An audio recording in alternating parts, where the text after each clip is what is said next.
The IRS is headed back to the witness table next week. On Tuesday, the Senate Finance Committee will hold a hearing, followed by the House Oversight Committee on Wednesday, when former Commissioner Douglas Shulman will testify. Yesterday's hearing before the House Ways and Means Committee grew heated at times. When asked the truth, and you know the truth, and you have a legal responsibility to inform others of the truth, but you don't share that truth, what is that called? I always answer questions truthfully, Mr. Camp. Well, joining me now is Democratic Congressman Lloyd Doggett, member of the Committee on Ways and Means, which conducted that hearing. Sir, thank you so much for joining us. And I'm curious, did you learn any new information in the hearing yesterday? I did, Alex. I learned quite a bit because we had, in addition to the acting commissioner, the inspector general, a career Republican with audit and investigation responsibilities.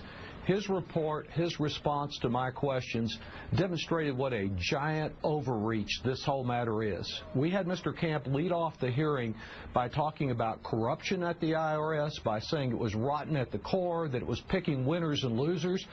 And this career Republican inspector general, with all that authority, denied every one of the issues that Mr. Camp had advanced. There's no doubt something improper happened here, very improper. We have to be able to defend from discrimination. The Tea Party is as wrong as it wants to be. But that's why that acting commissioner was removed, why some of the employees are being changed at the IRS. There is no evidence of corruption or of administration involvement in the wrongful decisions that occurred there. I think it seems fairly fair to say that some of your colleagues were exasperated at times while questioning Stephen Miller. How about you? Were you satisfied with the information that he brought to the table? Well, I'm not satisfied with the way that the IRS performed here. I don't think they should have ever been involved in this, nor am I satisfied with the fact that decades ago they changed a statute through a rule that, as Lawrence O'Donnell, your colleague, has so importantly noted, changed the social welfare nature of these organizations and said they didn't have to exclusively be involved in social welfare to get a tax subsidy. They just had to be primarily involved. And that's opened the door to some organizations that are 49% or more political to use secret money, to have it be tax subsidized, and that's part of the Republican agenda also. They like this system of using tax subsidized campaign contributions to influence elections, and they also overreach in bringing in the whole question of health care. As if 37 votes weren't enough, they're trying to use this incident to attack the role of the Internal Revenue Service to assure that the Affordable Health Care Act is there for millions this next year. I'm curious, does the IRS have any friends right now? And what prompts this question is, I know that you and your colleague, Representative Lamar Smith, I mean, both of you gentlemen from Texas, and you both, you're polar opposites, shall we say, ideologically speaking, and yet you've come together for this. We're seeing a lot of people that traditionally might not have the same philosophy, sort of having a pretty close agenda when it comes to this and analyzing this. Is anybody sticking up for the IRS? I'm critical of bureaucratic mismanagement any time that it occurs, and certainly something like this. But yes, I think we have a very efficient tax service. It's essential to assure the defense, the national security, the other vital government services, and there are many hardworking employees that are afraid to say they even work at the IRS that I know. I think there are plenty of problems in the tax code that the IRS has to administer, most of them created by Congress in recent years, approving one loophole after another.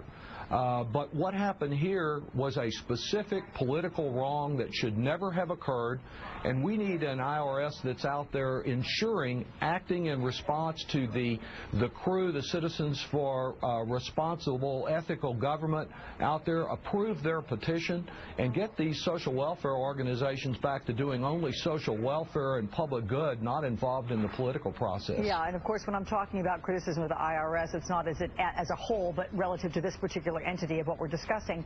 What about Speaker Boehner, who asked this week who's going to jail over this? I mean, with the facts as you know them so far, any chance there would be criminal prosecutions?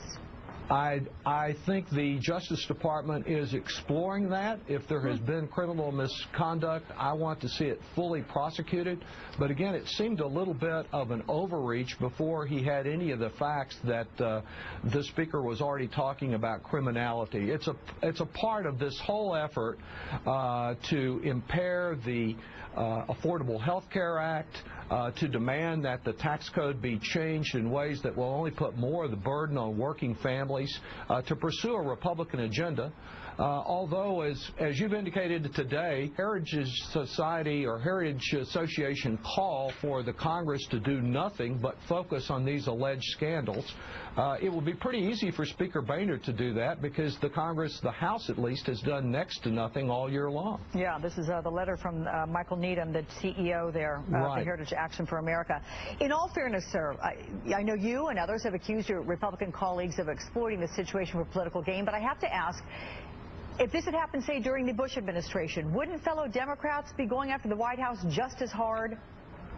They would. The question is whether or not the facts justify it. And when you have the Inspector General out there as a Republican career employee who says they do not and who does not find any evidence of corruption or White House involvement, they need to move on to the next issue and not exploit and overreach in the way they have. They've done this before. I was there when Newt Gingrich shut down the government, when they attempted to impeach President Clinton. If they continue to overreach in this way and interfere with the right of the American people to get more access to health care and better treatment by this Congress, I think they'll pay a big price for it. Certainly the American people will pay a price. Well, thank you very much, Representative Lloyd Doggett. Appreciate your time. It is a